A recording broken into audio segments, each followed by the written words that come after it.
नमस्कार, आप देख रहे हैं पंजाब केसरी राजस्थान में। आपके साथ हूं चंद्र प्रकाश। आज की बड़ी और बेहद चौंकाने वाली खबर सामने आई है। Gangster world Sidhu Moosewala murder case में मुख्य भूमिका निभा चुके लॉरेंस बिश्नोई और गोल्डी बराड़ अब एक दूसरे के खिलाफ खड़े हो गए हैं। दोनों के बीच तगड़ी दरार आ गई है और अब नया गैंगवार शुरू होने की आहट मिल रही है। अब सवाल ये है कि क्यों अलग हुए गोल्डी बराड़ और लॉरेंस बिश्नोई।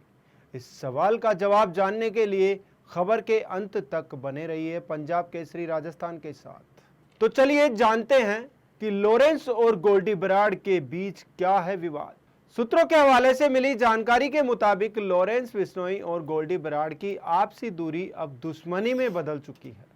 बताया जा रहा है कि दोनों अपराधियों में गठजोड़ का एक नया समीकरण सामने आया है।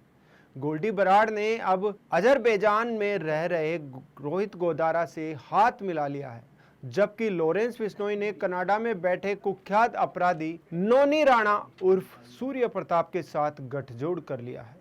यह बदलाव केवल व्यक्तिगत नहीं बल्कि गैंग की पूरी रणनीति को बदल सकता है। ऐसे में एजेंसियों को गंभीर रूप से चिंता सता रही है। दिल्ली, राजस्थान, हरियाणा और पंजाब पुलिस अब एनआईए के साथ इस मसले पर मिलकर रणनीति बना रही है, क्योंकि दोनों गुटों के बीच झगड़ा किसी भी वक्त बड़े गैंगवार में तब्दील हो सकता है।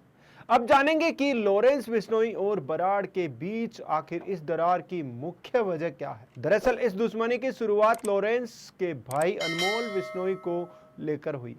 अनमोल, जो सिद्धू मूसेवाला मर्डर केस और महाराष्ट्र के बाबा सिद्दीकी हत्याकांड का मास्टरमाइंड है, नवंबर 2024 में अमेरिका में फर्जी दस्तावेजों के साथ पकड़ा गया गोल्डी और रोहित गोदारा ने उसकी बेल प्रक्रिया में मदद नहीं की, जिससे लॉरेंस नाराज हो गया। हालांकि सूत्रों के मुताबिक अमेरिका में भाई अनमोल बिश्नोई का केस संभालने को लेकर लॉरेंस गोल्डी और गोदारा से नाराज है। ऐसे में अनमोल की मौजूदा स्थिति की बात की जाए तो अनमोल अभी बेल पर रिहा चल रहा है। हालांकि अनमोल जीपीएस ट्रैकर के साथ निगरानी में अमेरिका में रह रहा है। अब नोनी राणा की बात करें तो हरियाणा के कुख्यात गैंगस्टर काला राणा का छोटा भाई नोनी राणा बीते कुछ महीने में फिरौती कॉल और पैसे वसूली में एक्टिव है, जो अब लॉरेंस के लिए काम कर रहा है।